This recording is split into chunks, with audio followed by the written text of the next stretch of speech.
Hey, it's Conrad Thompson, and you're listening to DDP Snake Pit. And of course, we couldn't do it without a pair of Hall of Famers, Mr. Jake the Snake Roberts. How are you, man? I'm ready to drop somebody with that DDT, man. That's what I'm ready for. We're going to be talking about it today, and the Diamond Cutter, thanks to our other host, the Hall of Famer himself, Diamond Dallas Page. What's up, dude? How are you? And I'll be kicking out of that DDT. Shit. That ain't happening. Two of the perhaps most influential, most talked about, most important finishers in all of wrestling. And here we are, the masters of those holds, the co-hosts of our show here. So, Jake, you've told us in the archives where the DDT came from. Yeah. But something you brought up. But Conrad, let's just, for the people who buzz by that, give them the Reader's Digest version of it. It occurred because it was an accident. Some great things happen over accidents sometimes. Actually, I had a front face lock on the grappler, great wrestler. Len Denton, right? Len Denton, he never went in the Hall of Fame. He should be there. But anyway, I had him in a front face lock, and he went to push me into the corner. And when he went to push me, he stepped on my foot. And when he stepped on my foot, they let me know where to go. So I fell. And when I fell, I held on to him. And being a baby face at the time, I jumped to my feet like, I didn't fall down. I didn't trip. Because you're so embarrassed that you fell. I don't get that from guys. Why do we get embarrassed when we fall in the ring? It doesn't make sense. It doesn't make any sense at all. You fall all the time. So anyway, I jumped to my feet going, and Grappler was smart. He stayed down because he was listening to the people. Wow. And the people just went, oh, oh. Yeah, and they were quiet. Because they never seen that before. No, and they were impressed. Yeah. And so I got in the back. I'm like, damn, what did I do? What impressed him so much? And then I talked to him later on, because back in those days, you didn't share a locker room. You were way away from each other and weren't allowed to ride with each other or any of that. So I finally talked to him, I believe at TV or something. And he's like, man, you got to do something with that. So that could be something. Because at the time I was using a knee lift for a finisher, right? Which had been given to me from wrestling too, which was what an honor for him to come and ask me, please, I want you to use the knee lift as your finisher moving forward after I leave. Wow. And so you didn't ask him, he asked you to keep the tradition going. Yes. Wow. When we get there, I have a very similar story with Randy Orton that he didn't remember, but we'll talk about that in a little bit. But wrestling too said, man, I want you to carry it on. You can do it. So you got them long legs and you could run at it. And we got in the ring and I showed him what I could do. He was ecstatic with it, man. And what an honor for me, because again, going back to who I was, I didn't think I had the honor right to do anything. I thought I was just a piece of crap at the time, and which I did through the most of my career. But that was a great moment for me. But coming up with the DDT, that was really sweet. And then coming up with the name, I picked up a USA Today newspaper one morning, and there it is, DDT outlawed by the U.S. government. I'm like, oh, hell yeah. If it's been outlawed, that's me. How well does that fit? And, of course, DDT is short for some damn word about that long. Right. Dichloride, methylene, subidide, something like that. I don't know. But it was about a poison they were using on bugs and stuff on our crops. And it was getting into the food chain and causing brain damage. Wow. And I thought, well, that fits too, because it causes brain damage, right? Right. That's Steamboat. Yeah. But that was crazy.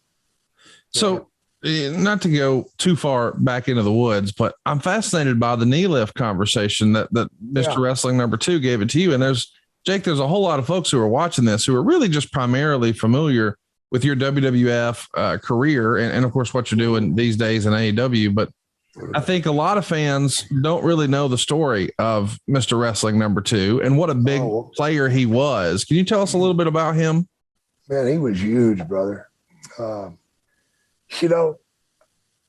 talked to him. We did a lot of road trips together, and And I asked him about the mask because, you know, he was a believer, man. He worked that thing to the hilt. He showered with his mask on. You know, he didn't take it off.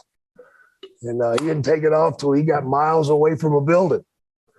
And he really kept it away from everybody. In fact, he almost got a shot one night because we were in Houma, Louisiana, and we stopped to pick up the beer after the show. And Wrestling 2 walks in with his mask on. Well, that store had been robbed the week before with the guy with the mask on. So we turn around from the cooler and we're looking at a shotgun and the guy's up there shaking. Not again, not again. You're not robbing me again. Whoa. He's the one with the mask. Point at him. And I got the hell out of there. But I asked Wrestling 2, why did you go to the mask? And that's a good story. At the time, he was working for Jim Barnett back in Chicago years ago. And Barnett fired him because he looked old. He had lost his hair at like 25. And he was like, you know, early 30s at the time. And Barnett said, I can't have no old men wrestling. You're fired. So he left, come up with the mask idea, called Barnett and got a job. Come back in, Barnett never knew it. Wow. He did not know it was the same guy. And he kayfabed him for years. That's funny. Yeah. The Wrestling 2, man, what a performer he was.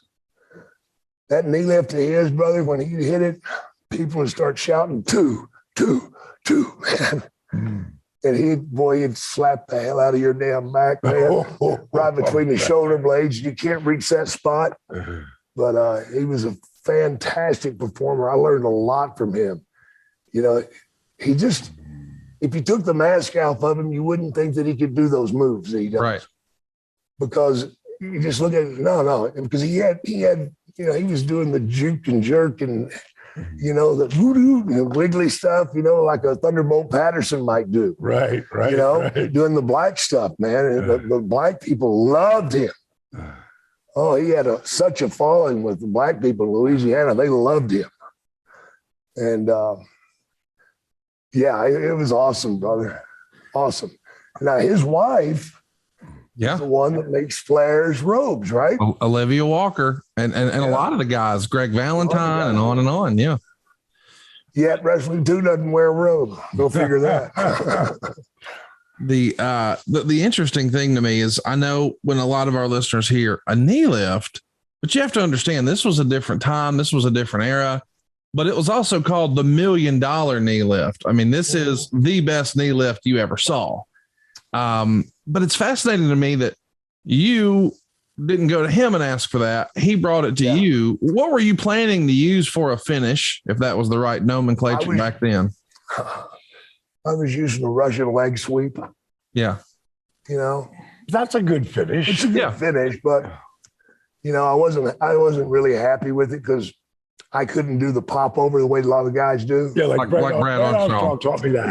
Yeah. I could hit that thing and slide right over. Pop over, that's beautiful, but I couldn't quite do that. So I didn't like it. Before that, I used a sleeper for a short period of time in Calgary. And other than that, I used my back. That was my finisher. I'd lay on my back. One, look at the lights. 1, 2, 3. I lost again. So now that we've sort of got the origin story of how we really stumble into the DDT, Dallas, talk me through how the Diamond Cutter came to be. Is that also a happy accident, or was that more intentional? No, there was the one accident, which was funny, is I was out in front. And by this time, they built me some really good pyro. And one night I just threw it up and I did the bang. And I started to do the shake off it and I tripped. And I freaking almost fell down when I caught myself. And when I watched it back, I went, that looked like I got imploded. Yes. Yeah. Got shot off the stage. And little kids would come up to me signing, whether it was MGM or wherever we were doing a signing, and they would bang, and they do the shake and the stumble. That was me tripping. Me tripping. That's funny. Going, I'll keep that. The diamond cutter come on. I was using a pancake before that, where I picked the guy up, spin him down. Really didn't like it. Thought it was more of a move instead of a finish. And Johnny Laurinaitis and I have been best friends since when I was telling you that I worked for Michael Graham in Florida Championship Wrestling when I was working in the AWA with Bad Company. He had booked Bad Company and asked me to, come up from Fort Myers, which is 135 miles, to do the show. My pink Cadillac broke down, and I still made the show. And they took my car back, and me and my buddy, who we were calling Rock Hard Rick, because he wanted to be a wrestler, he was in my first videos of me interviewing with wrestlers that people thought were real, that I sent to the AWA. But bottom line is, I made the show, and for some reason, me and Laurinaitis, we just kicked it off big, buddies. I didn't have a car, so I stayed at his house, and I would stay at his house. God, probably 10 different times over, our lives together. We'd go up and, me and Kim go up and visit him and Jill, his wife at the time. And, we'd spend the weekend. We were really good friends. And he was working in Japan. And only one time did he stay at my place in Atlanta because he was coming through and he had a layover. He said, "Hey, I want to get together with you. So I'm just going to lay over. Is it cool if I stop by?" I'm like, "Absolutely." So we had that day when he got in, and he's like, "So what do you think we go down the power plant, man?" He goes, I want to show you this new finish I got. I think it's good for you." And I was like, "Sure, I'll go down and check it out." And what year would this be, Dallas? Guess what year that would be. What year do you think that is? I want to say it's either 95-ish. Okay. It was somewhere around 95. And he would grab the guy with one arm, kind of like Orton did, and he would do the peace sign. And then he'd kick out. There was no out of nowhere. There was no, cravat, none of that. That was just his style. That's how he did it. And, I tried it. Triple H was there that day. Paul Levesque was there. Canyon was there. Eric Watts was there. And so I got to try it on all the different guys. And Regal was there. And Regal said, "It's missing something." He goes, "You know how I do the cravat?" Because he does, Regal was one of the best mat wrestlers on the planet. Yes. Because it was Stay away. If someone, because he worked the original Carnies, Steve. So he'd be in carnivals and wrestling 2 or 3 times a day. Yeah. And sometimes it was people come out of the crowd thing. Wow. And Steve could hook you, So I watched him and Robbie, who's one of the trainers down at NXT. Robbie, I can't remember Robbie's last name. The English guy? English guy, yeah. Brookside. Oh, no, he's Robbie Brookside. That's why he's one of the trainers down at NXT. Like, he's the real deal, too. And I would watch him and Regal. Remember, we got 3 rings going on.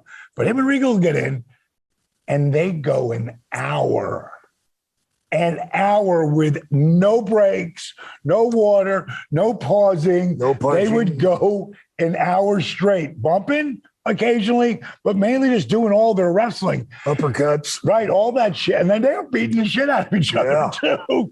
But they love it because that's how they were raised in the business. And I'm so glad to see that Robbie got recognized down there. And now that Steve, now he's gone from NXT or WWE. Now he's over in AEW and making an impact already over there. Steven Regal's one of my favorite people. So Regal says to me, he says, "Mate, here's what I want you to do." And he reached through and he taught me the cravat. And you reach through, it's not like a headlock. If I'm putting the buddy diamond cutter, I'm just doing this. But if I'm going to grab you, I'm grabbing you like that. And the way you can lean your body into it, like, I've got you. Once I got you there, you're mine. And so if you don't go, you're going. And it's not going to be pleasant. Right. And that came later, not the same day. It just came me working on something. It was just me grabbing them and hitting them. And, it was okay. It wasn't anything special. What made it special, remember, I've watched 80 hours of Jake. Yeah. Over and over again. And I had my favorite matches, that I would watch. And I always loved the DDT out of nowhere. And we're going to talk about that with him next. But that's what I was over at his house. And, again, watching, he's with Cheryl, him and Cheryl together and the kids. And he's watching and not saying a lot, having a little look over at me occasionally, like, well, I don't understand that. Or, okay, that was good. Or, yes, whatever. And then when I hit a diamond cutter out of nowhere. It was my first time I'd ever done it. And I can't remember, to God's honest truth, who it was on. I want to say it was on Scotty Riggs. I'm not sure. But he went to suplex me and I grabbed the rope. So he couldn't go to suplex me. And then I hit him in the gut and I snapped into it. And Jake gave me the old, he looked over at me, took a big deep breath of a cigarette. He went, now you're starting to understand it. Yeah. And you had to figure that out. Yeah. Like that's something I didn't want to tell you. You had to figure that out. And then it became like, okay, because I got a little bit of a pop, Dylan, who is my chief editor here, Steve Hughes, the president of my company, and Yoda on the editing as far as storytelling. Yeah. Dylan is right behind him. And Dylan, when he was 15, made a tape, and it's on YouTube. It's called Diamond Cutters on Everybody. It's a YouTube tape, and it's one bump after another diamond cutter, but it starts where you can see people started, and by the end of it, man, I hit that move, and the whole building, because that's by this time we're in front of 20,000 people, the whole building stands up, throwing up diamond cutter sign, and it's on a bunch of job guys. Right. There's not one top guy in that mix of that tape. And that shows you that, as we all know, people want to be surprised only when they want to be surprised. Yes. No one wants to be surprised if they don't want it. Well, they're looking for a place to hope for you to come out of the bad situation you're in. So when you hit it from nowhere, they're oh my God, how's he going to get out of this? He's going to lose. He's going to lose. And all of a sudden, out of nowhere, you hit it, and you take him from here right through the roof. The best pop I ever got in my whole career happened in Tulsa, Oklahoma. And I was in the ring doing the interview, and Dick Slater came down with Dark Journey. Oh, yeah. And they were complaining that me using the DDT should be ruled. It should be banned because it was hurting people's necks, yada, yada, yada. Great. And I'm, hell no, you're not taking that away from me. I can beat you, by God, I'll beat you. He said, I'll wrestle you if you don't use the DDT. Bullshit, that's what I do, and back and forth. And then me and Slater go at it. We go at it. I spin him around, hook him. When I hook him for the DDT, Dark Journey's there, and she's reached in her purse, and she's got a bottle of something, and she squirts me with it, and it's like a purple dye. I had on a bright yellow shirt, and this dye hit me in the face, and I go down, and I'm scrambling. Oh, my eyes, rolling around. As I get to my feet, because I can't see, I'm doing all this, I bump into Dark Journey. I turn, hook the head, and drop her. I've watched that video. I've never seen people jump that high. They didn't stand up. They flew up. Right. And it's so incredible. I feel so bad for the guys today because they don't get that anymore. Right. Well, it's different. It's a different thing. Yeah, I know it's a different thing, but to watch these people shoot out of their chairs, man, and just totally lose it. And I'm up there rolling around with dye in my face. Yeah, because everybody thinking no matter what, you're going to hit Slater, right? Yeah. But you can't take his heat. I don't know. Yeah, but you can't take his heat. The psychology of hitting Dark Journey. Right. And a very I big covered deal. it too. But a very big deal on top of that. That's a woman. Yeah. You didn't do that back then. No. You today, women, get in the ring with men.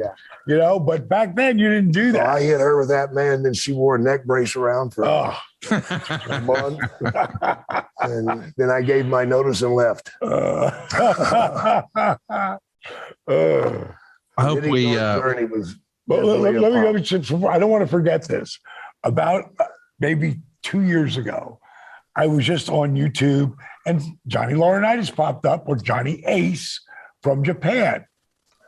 And I'm watching him catch all these diamond cutters or ace cutters out of nowhere. Yeah. It was an accumulation. And I call him up. I go, You hey, son of a bitch. you son of a bitch. You don't tell me that you taught me. Yes, thank you.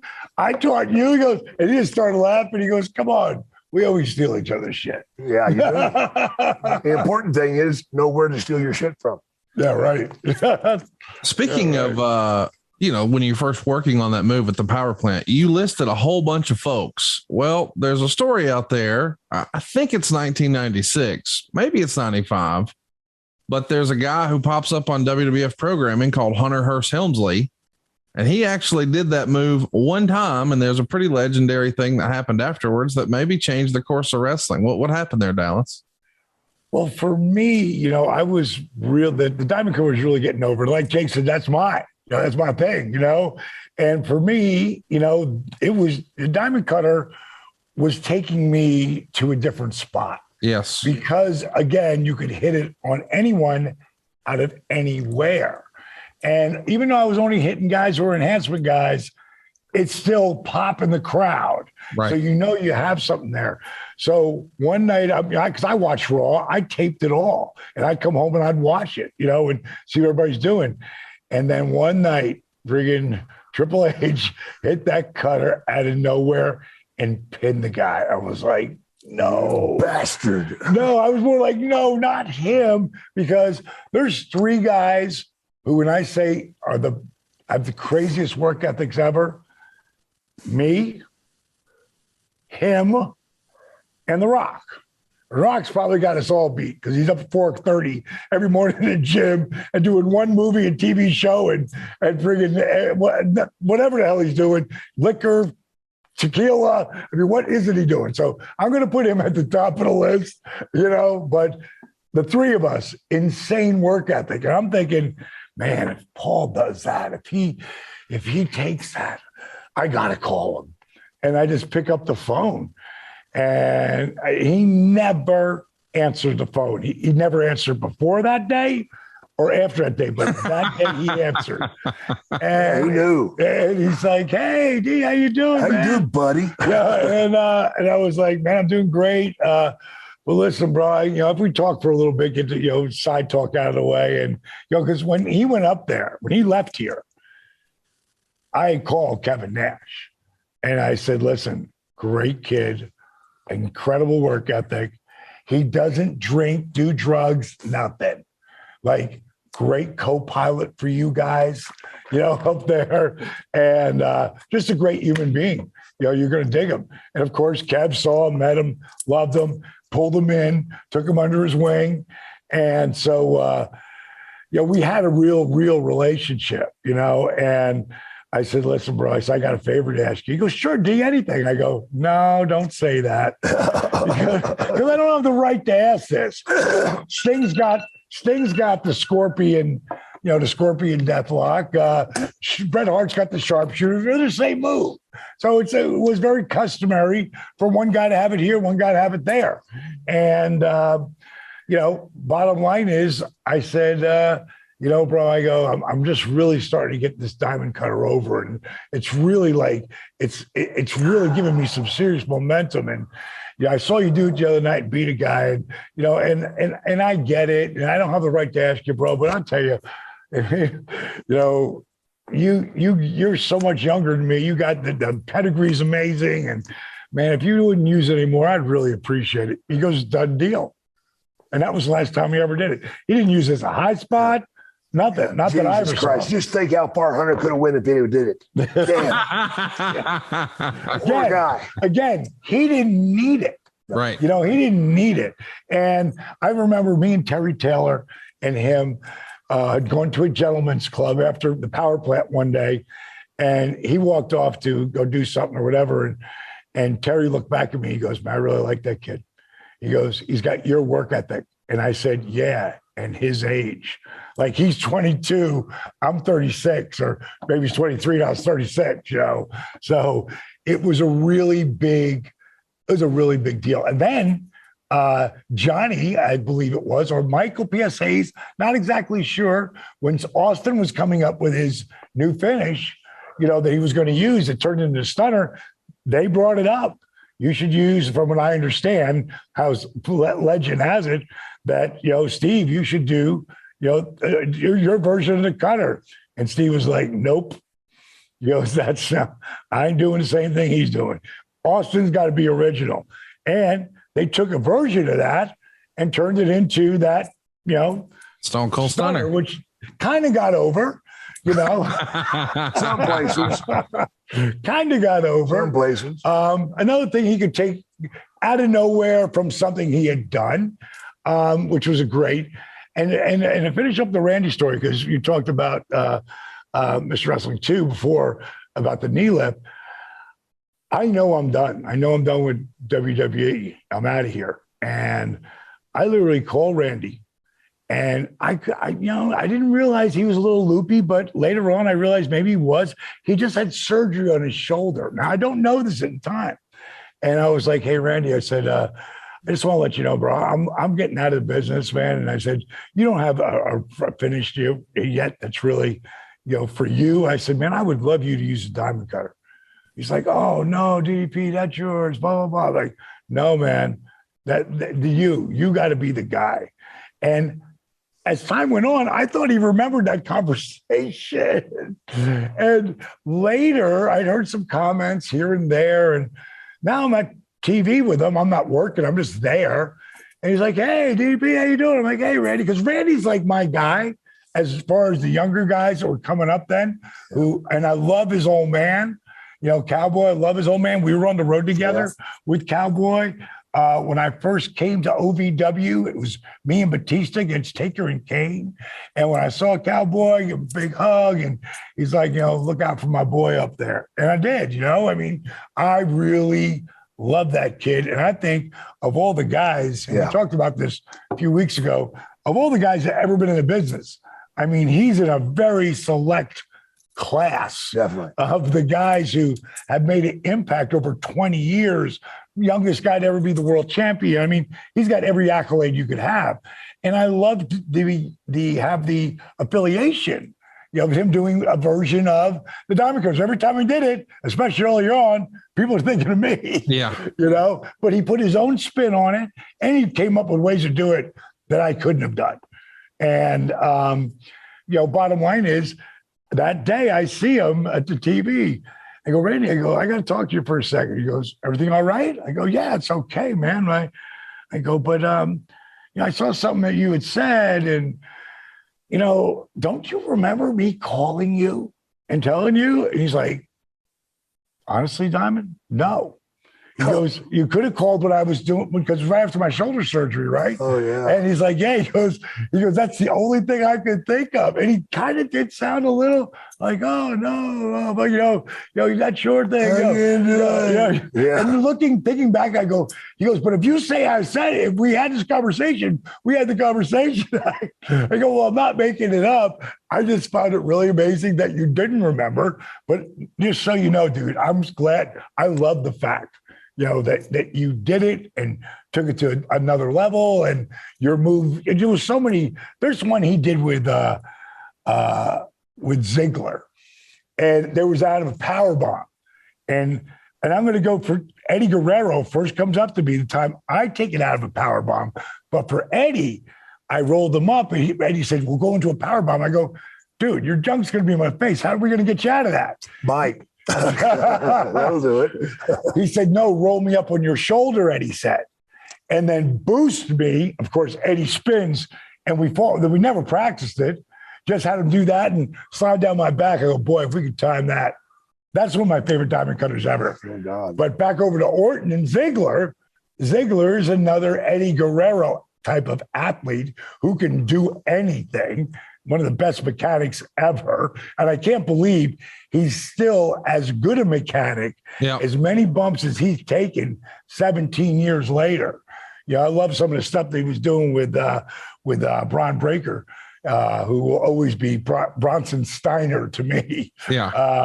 But he took him out of the powerbomb, and they boosted it up, and Zig kicked out, and they caught a beautiful RKO cutter. Back when I first went to the WWF, there was somebody using the DDT for the finish. Really? Yeah. Who was that? Adrian Adonis was. I'll be darned. So when I went up there, that was one of the things that was brought up during our meeting. I said, well, I'm taking that finish back, man. I said, I came up with that shit. And blah, blah, blah. And Vince went and talked to Adrian, and Adrian kind enough to let me have it. Respect. I couldn't have stopped him. Respect. And there's another guy that should be in the Hall of Fame, man. Yes. Adrian Adonis. Yeah, he was a great worker, boy. Oh, my God. He was a machine. But like me, took a left when he should have went right.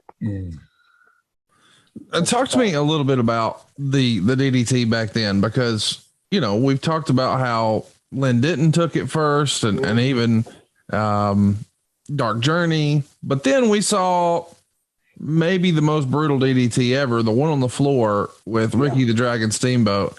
Is there a quote unquote right way to take the DDT? Yeah, flat. Yeah. Still flat. Bottom line is it cannot be done on a hard surface. Right.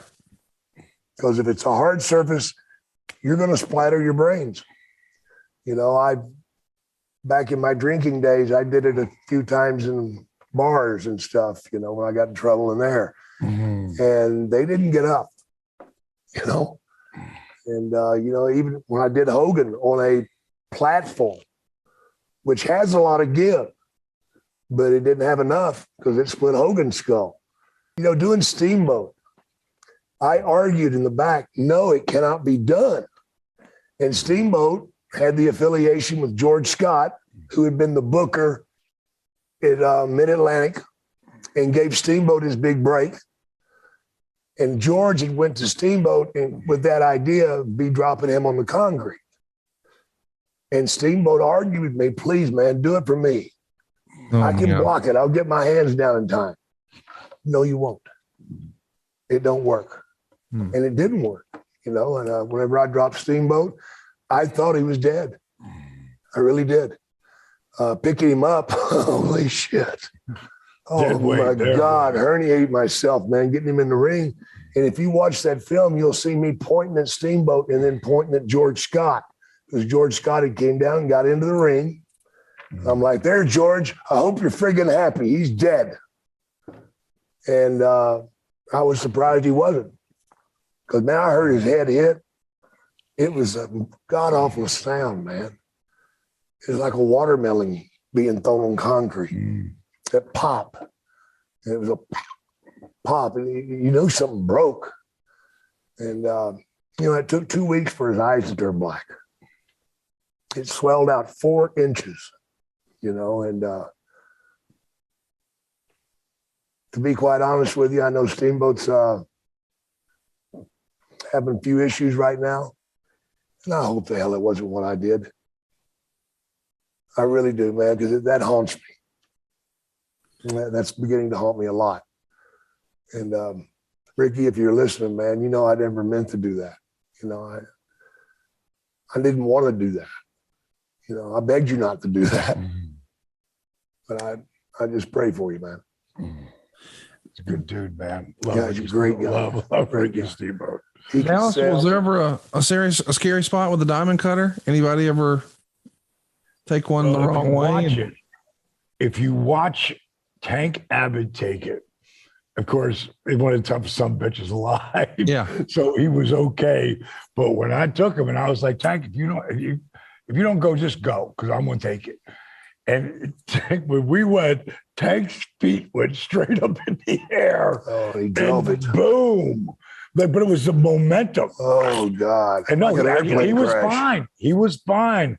But when I watch it back, I was like, oh. Yeah, I know some guys will try to take the DDT and they want to kick their legs and go up. Don't do that. It's a much better. Lynn Denton did it so good, it was unbelievable. He would go flat and pop in the air and turn and be on the back, you know, like being served up with eggs, you know. And it just looked so unbelievably vicious because his head would hit and he'd go up and bound over. But you get some guys who want to kick their legs and go over on their head. Well, that's when they get their necks messed up. Right. You know, don't do it. Don't do it. I'll never forget the first time I'm on the road for the first time ever. And maybe not ever, for maybe a couple of weeks after Scott had left. And it's me against Michael Hayes. Oh, God. And he gave me a damn DDT. Boy, I took it completely wrong. You know, I took it completely wrong. Man, my neck. Oh, my God. Mm.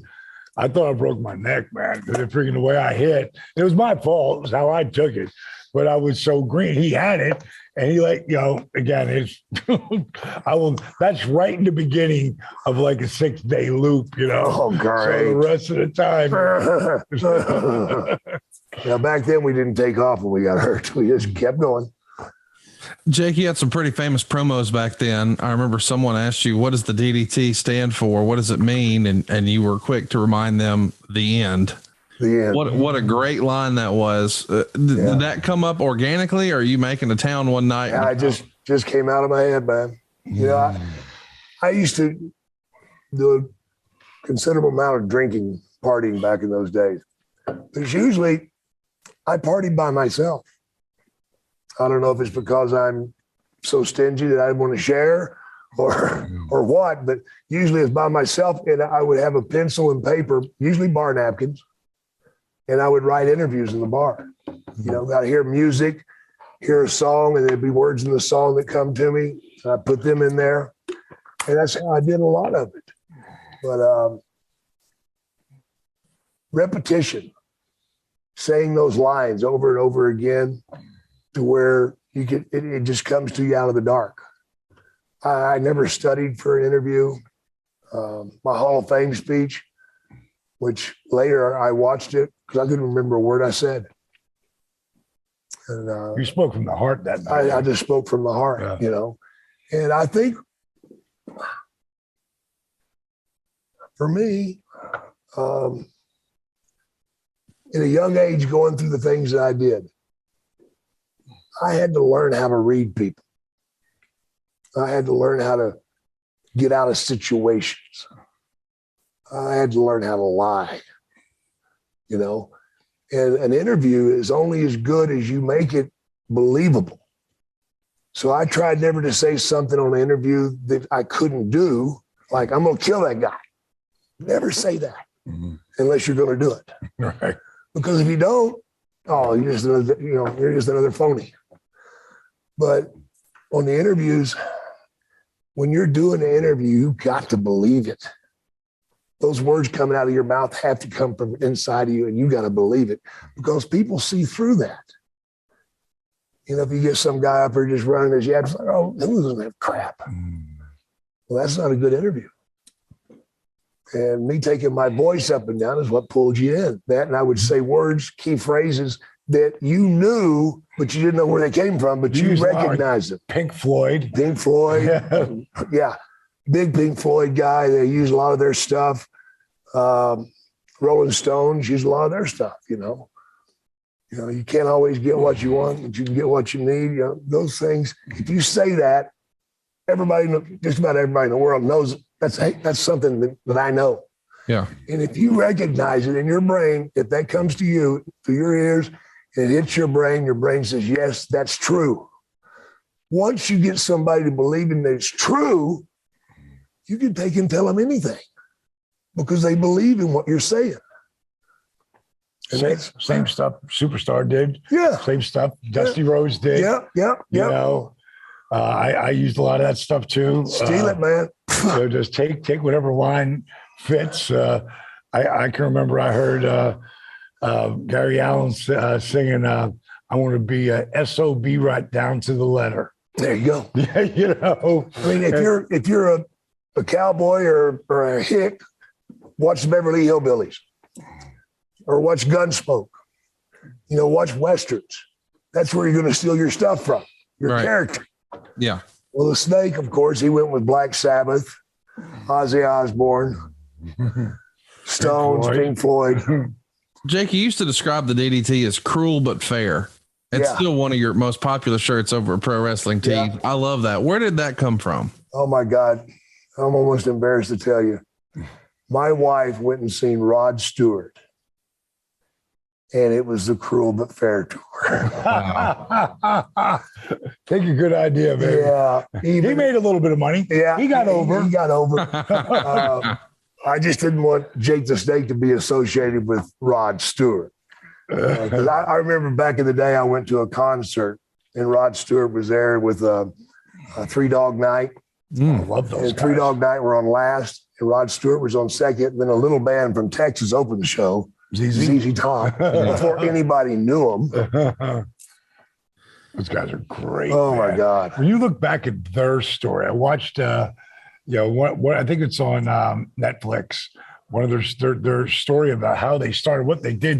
And you think about LaGrange, which to me is one of the best rock and roll songs ever. Yeah. Yes. That was in 1979. Yeah.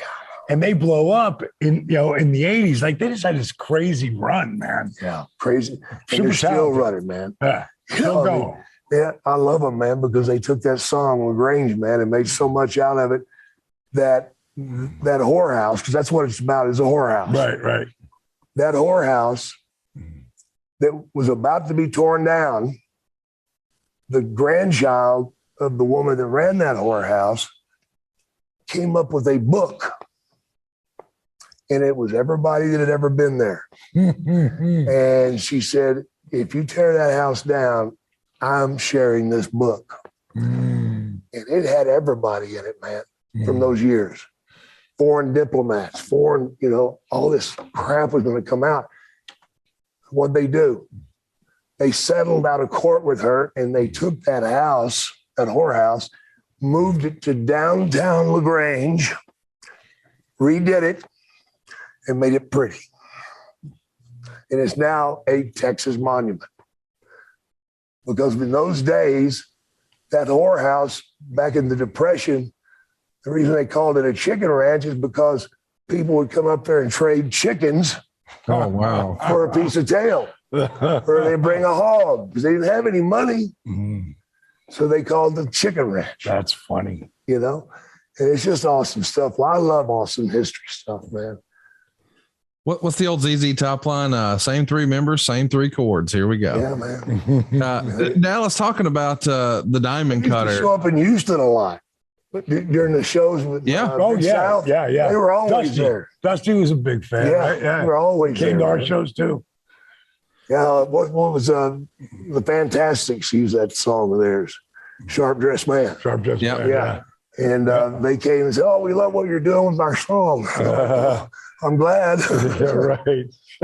When we started that shit back then. When we started Something to Wrestle, Bruce wanted to use LaGrange as our theme song. So he got Dusty's blessing to do it. Because to your point, they were big Houston wrestling fans. So man. Bruce met them in the Bosch territory way back when. Dallas, tell me about DD, the Diamond Cutter. Who in your mind took it the best? Who took it the worst? Do you have like your favorites or your least favorites where it just didn't work out? I love the one that Eddie and I did.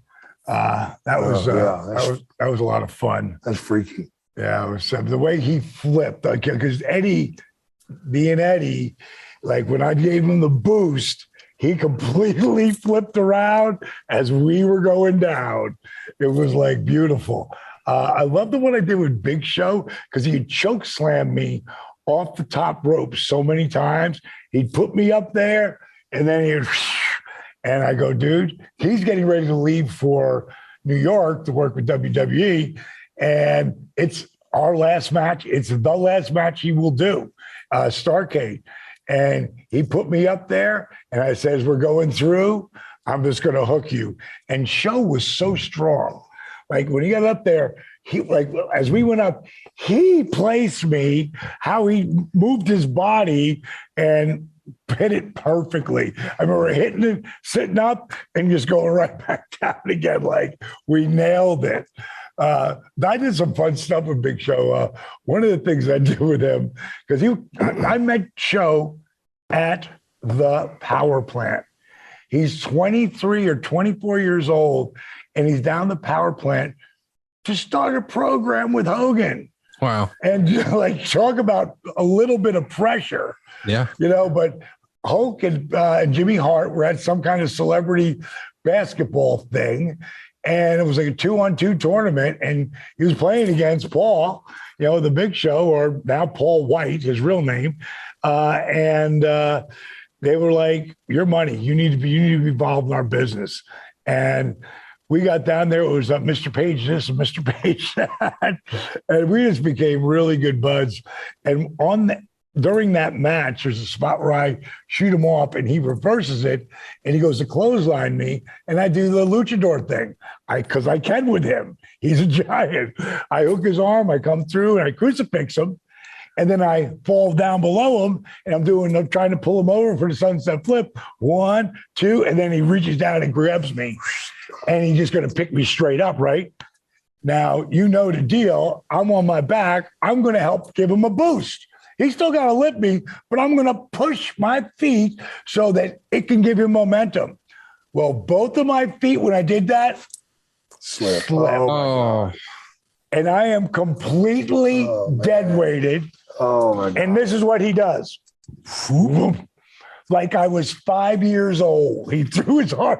He took me straight up. That's scary. And everybody went, oh. Like, what the hell? Because they knew it was just something. Now he's got me here and he's going to turn me and lay me right across his leg. And I'm going to, like a backbreaker, right? Yeah. I'm intense backbreaker. When I get to the top, I look down and I go, that was amazing. I go, now don't kill me on this. And he spins me and drops me perfect. My whole body goes, and then from there we worked our way to the finish. But I loved working with that big son of a bitch, man. He's a talented cat. I know it's not your favorite thing to do, but I know one of your least favorite diamond cutters is right before you turned down the NWO's offer. You were wrestling Mark Starr, and he came in a little hot, and you could just see it on your face afterwards. This was your big moment, and you felt like, damn it, it was ruined. I even talked to Steve about it. I had issues because that's the biggest moment in my career up till that deal, and it put me on the rocket. And I talked to Steve Austin, and I go, watch this cutter here.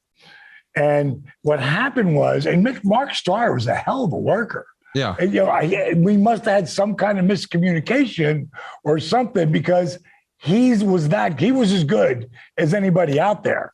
And I shot him he shoots me up. I shoot him in the turnbuckle. Boom. I'm going to hit the ropes and bank. I called it a bank shot, diamond cutter.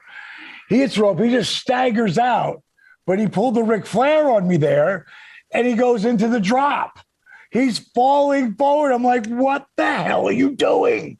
And I dove at him. No wonder. Yeah, and I caught it like maybe a foot and a half, 2 feet off the ground. But I caught him, and it got a huge pop. In my brain at that point, I didn't hear that. Yeah, it was all over your face. Oh, my God. When I roll him over, I am so mad.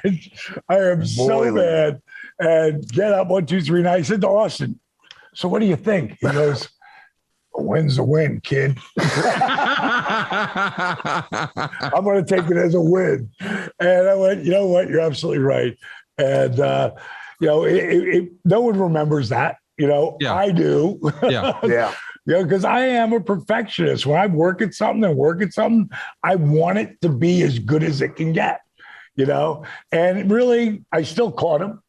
So it worked. It wasn't my best, but probably my least favorite one.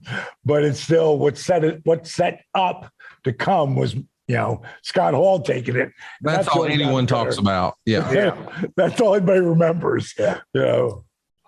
Jake, what about you? Do you remember there being one particularly bad looking DDT or one great one? Who was your favorite guy to take it? Well, I think the favorite was Dark Journey, because of the pop that happened afterwards. And there's been a few guys that taken it badly, but nobody that comes to mind. The thing that gets me today is everybody uses a DDT for a high spot, and I have a lot of people ask me, what do you think, Jake? What do you think about that? And I said, well, I think it's great because as long as you're doing that, people are going to remember me. And what else do they remember? When Jake did it, you didn't get up. So that must mean that Jake is better than the guy that's out there doing it right now. So that's my thought, and I'm going to stick with it. It doesn't do me any good to get angry or upset about it because, hell, it's one of the greatest moves ever. Yeah, it really is. Ever. And anybody at any time, if they do hit it, it's believable that they could win. Yeah. You know what I mean? So it's not like it's like just out there. What the hell? Shut up. You're not supposed to be on. So the other thing I also really loved was Raven's Flock because Rave had I think I hit 7 one night. And every time one pop was bigger than the other. Yeah. And another favorite diamond cutter was with Billy Kidman. He had jumped up on the cage because it was a steel cage, and he wrapped his legs around me. And I took his legs after doing like a couple of them. Then Billy's got me there, and I took it and I threw his legs back. And he fell right into it. Perfect. Billy Kidman was a really talented worker. Jake, when you're first establishing this move, is this something you have to powwow with the announcers and try to introduce and explain what it is and why it works? And because you want them to be able to tell your story and help get it over, right? What does that look like? Well, I didn't have to tell Jim Ross anything. Yeah. Because the first time he saw it, he loved it. One of the few things that I did for Bill Watts that he loved, but it was just so believable and it was so simple. And the fact that you can do it to anybody, that's the most important thing. If you're coming up with young guys, if you're coming up with a finishing maneuver, make sure that you can do it to everybody. Yes. Like Scott Hall, whenever he was doing his thing, man, I used to say, man, you can't do that to somebody that weighs 300 pounds. Well, Scott Hall can. Yeah, right. Well, okay, you can't do it to a 400 pounder then, So, but yeah, try to come up with something that you can do to everyone. And I'll always say that the best finisher is something out of the blue, because that takes the people that full ride. Because preferably, you get a bigger pop if you're coming out of the blue from a dark place when you're getting your butt kicked. Yeah. Then out of nowhere, you boom and hit it because people aren't expecting it. And it worked for me for years, and it still works today. And that's the deal as far as the coming out of nowhere of it. Like, because I was a heel that entire thing where Dylan took the all the matches that I had, all the different diamond cutters, and made them. And he was literally filming it off his TV. And then he took it, and used whatever the Apple iMovie or whatever. Yeah. Right. Exactly. That's what he edited it on. But I would go out there because they were only giving me enhancement guys to beat. So I'm like, I'm going to make that guy.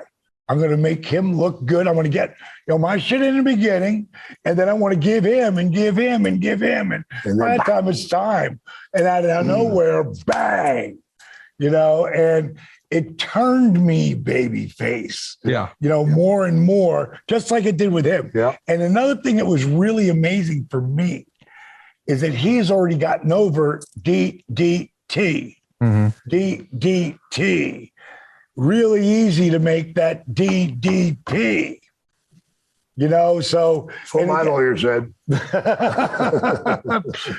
But when you're taking things that we just talked about, things that you already recognize, things that you're already doing, things that you already familiar with that you can get involved with.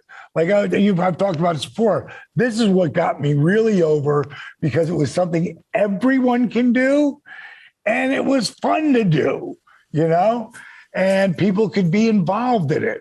And again, but Channing DDT, is so close to DDP and our relationship. It's like we were supposed to be brothers.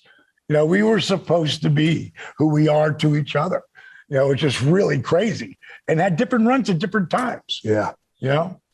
Jake, we know about Diamond's hand signal, but you would actually tease the DDT with that little here we go hand motion. Yeah. Wrap it up. Not a lot of folks were doing that, but you had established this maneuver. Everyone knew what it meant. Everybody knew that meant the end. You were definitely going to win the match. It was a matter of not is he going to hit it, but when and how. And I think that little cue that added a big piece because it let fans know here it comes. Look for it. Here it comes. Absolutely. Tell them what you're fixing to do. Yeah. That was the whole thing with the short arm clothesline. That's the setup. How did you get to that though? Why the short arm clothesline? Why did that make sense for the setup? Well, like on these enhancement matches and stuff, you hit that short arm clothesline, then you can point at the guy, and then you look around. DDT. Right. Time to do it. Right. Gives them a minute to breathe. Yeah. Right. Then later, when you're wrestling somebody up the card, you can hit that short arm clothesline, and then when you get ready to go for the DDT, the heel does something and gets out of it. So it's a setup move, and it sets up a spot for the heel. Gives them a way out. And you figured the way out of the DDT was so important. Crush me into the turnbuckle, hook the rope, different things that you can do. And I love that. You see, that was one of the things that, for me, like I would use it to throw the diamond cutter up like he's got him. I'd go to spin him, and I might have him turn into a backslide. And one of my favorite moves out of that ever was with Chris Benoit. Because again, not many guys can do this. And Chris says, when we get here, I'll roll over the top of you. Just pull me. And so we were in the ring, and this went, and he rolled over, boom. I mean, That was a badass cutter. But it's a dance. It's a dance on that. Yeah. You look at like Sammy with Cody just a couple of weeks back. Sammy being on the rope, having the ladder there, jumping to the ladder, and then jumping off to get Cody. There's a lot of room oh my God, the ladder, he just crumbles. Like Cody had a backup plan, if that happened, but it didn't. Because Sammy's one of those guys who surfs, 30-foot waves. I don't know if he's a surfer or not, but that's what he would be doing. Yes. He's going to take the biggest wave down the pipeline because he has no fear today. Today. Now, the beautiful thing about me and him, no matter what, at 60s, we could still go out there and do things. Yeah. And someone like Sammy or any of the guys who did that crazy high impact stuff, they're not doing that at 60. No. I really worry about that for you guys. Yeah, I'm just, that's why I push my program to all the guys and I give it to all of them, or the girls. Free. Just freaking do it. So many guys hit me up all the time now, but they're the ones that are getting older and realize. And I tell them, I said, you're going to start doing this and you're going to feel better and you're going to think, I don't need it. I'm going to stop. I'm just telling you, don't stop. Because now it's going to be 66 in another week. Yeah. Man, every day I do some piece of it to keep me mobile and to keep me there. Because I think about, like, I'm in my hyperbaric chamber and I got to scooch down and grab this zipper and open it up, and Paige opens up the rest of the latches. And I'm thinking, how am I going to do this when I'm 70 or 75 or 80? How are you going to get in there? But here's the deal. And this I figured out the other day, because I'm going to do it 5 days a week. Yeah. I'm not going to stop. It's when you stop, because you've seen some of the greatest athletes ever. I can tell you this for sure. When you stop, you get immobile, you screw yourself. And that's when it sets in and rigor mortis sets in. Mine's starting to set in, even though I do it all the time. But every day, every morning, every night, there's a series I do. I call it the NXT warm-up. Every time I start to go into it, I go, God, I can't believe how stiff I am. And then before you know it, I'm back where I was yesterday. You have to do it. You have to brush your teeth every day or you lose them a couple of times a day. You got to shower your body. You got to use it, you will lose it. You're just going to lose it, man. So, for me, I've realized now I'm not going to, because I'm going to continue to do it all the time. And I have that ability to, once you make something part of your lifestyle, then you own it. It's when you drift off, you come back 3 steps back. And you might only get 2 of those steps. Yeah. Dallas, what's the old Zig Ziglar quote? Zig Ziglar used to say, people often say motivation doesn't last. Well, neither does bathing. And that's why we recommend it daily. That guy got some of the greatest quotes ever.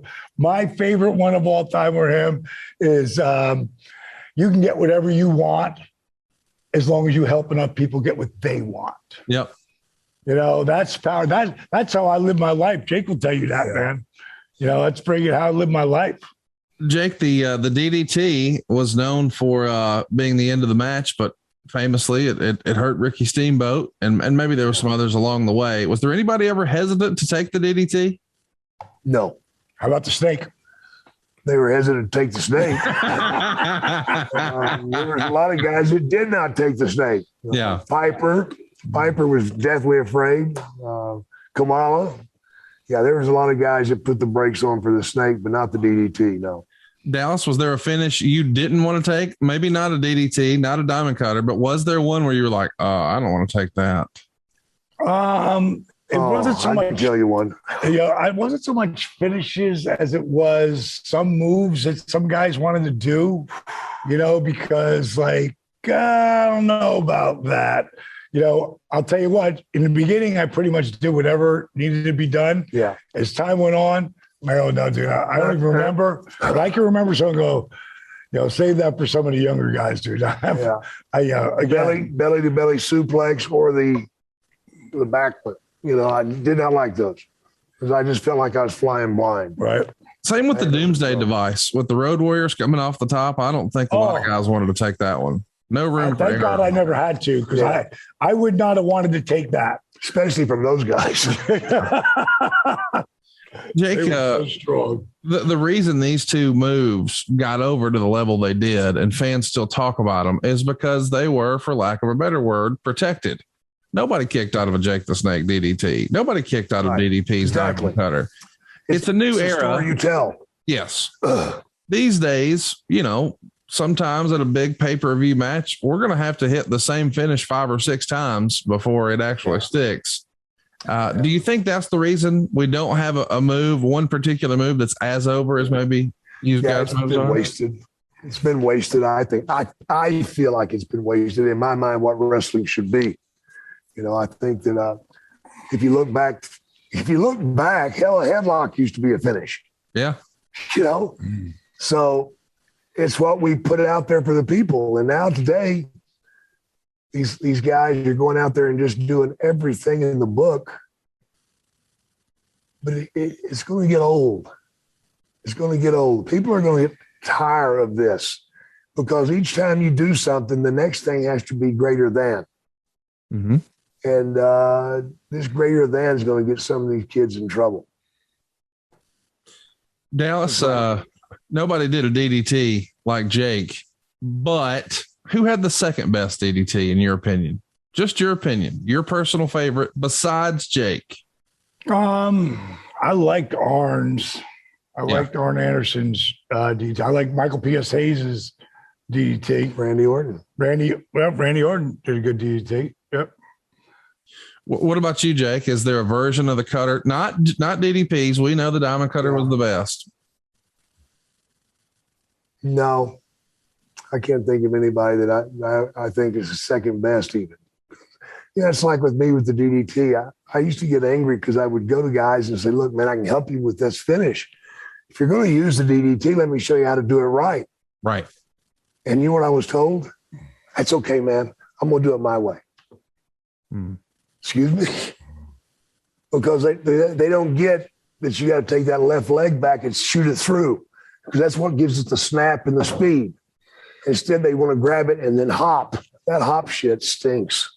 You know, it really does. And it's a shame that some guys don't want to learn the right way to do things too.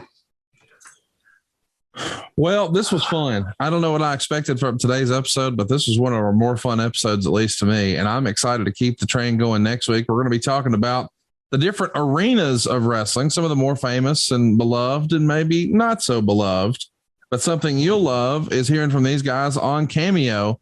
Jake, you guys are influencing people and helping people every single day at cameo.com. Are you not? I love doing them too. It's one of my favorite things to do. I'll look and you know, just pop 2 or 3, or before I go to sleep at night, I'll look at them and kind of find myself in a process of trying to put something together that's really deep that will connect with these people. And it's amazing. I mean, I got one the other day, man, where a kid wanted to thank me for giving his father one. And his father had died since. But at the time, I gave him one to boost his morale. And I remember doing it and thinking, maybe I did a little too much, you know, because I went at the guy, you know, hey, get off your ass, you lazy son of a bitch type interview, you know, and went with it. And then I thought, man, I went too far with that. But evidently I didn't, because the kid still remembered it. And he just wanted to thank me for firing his father up that day. Wow. And he had a few more good days with him after that, he said. And it amazes me how our platforms has given us power, you know, and has given us the ability to help other people. They want to be helped by somebody. They want to be helped by somebody, and they are so over the top grateful if one of us takes the time to help them. And you don't do like the 30-second. No. You don't do that minute shit, you know, like we put time in, both of us. Yeah. Yeah, it's always over 2 minutes. And I try to actually think and spend some time on what I'm going to do. You know, make it mean something. Make them remember this a year from now. You know, if you can do that, then you did it right as far as I'm concerned. And all you got to do is look at our reviews from people and what they say. Yeah. You know, because they don't write like, hey, nice cameo. They write like paragraphs. Or they tip you. Yeah, tip you, which is even better. I love that, by the way. I've never been tipped $100, though. Check it out, cameo.com. You can be the first. You can find Jake Roberts and DDP there. And of course, you can find us next week right here talking about the arenas on DDP Snake Pit. Thank you, baby.